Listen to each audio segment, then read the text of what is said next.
छिनताई करी फेरुथिबा गाड़ी दुर्घटना दुई गिरफ नगद 2,40,000 टंका सहित 46 ग्राम सोना और 209 ग्राम रूपा जबत। गोपालपुर थाना अंतर्गत जुणिया बजार रे एक कार दुर्घटनाग्रस्त होइथिला। गाड़ी चालक गाड़ी छाड़ी फेरार हो जाइथिला। अन्य दुई जन को अटकाई पचराउचरा करुछि पुलिस। प्रकाश था कि गतकाली विलंबित राति 2टारू 2:30 समय DL 3CBQ 1969 गाड़ी द्रुत गति रे गोपालपुर जुणिया बजार रे बालेश्वर अभिमुखे द्रुत गति रे जाउथिला। चोरी छिनताई घटना बढ़ुथिबारु जुणिया बजार रे स्थानीय केते जन युवक पहरा देउथिले।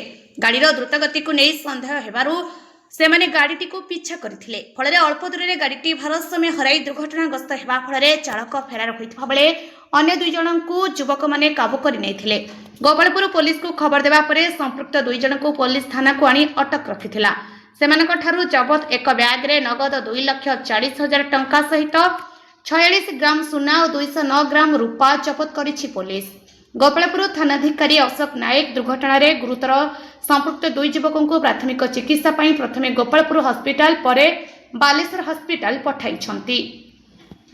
हॉस्पिटल आसला परे दुई युवकों को पुलिस पुनर्भार निज हेफाजत को नहीं पचराउचरा करी घटनार प्रकृत रहस्य को उद्घाटन करिबो बोली पुलिस तरफ प्रकाश करा जायछि। गोपालपुर सहयोगी संजय कुमार दासंक सह अंजन कुमार दासंक रिपोर्ट अपराह्न लाइव।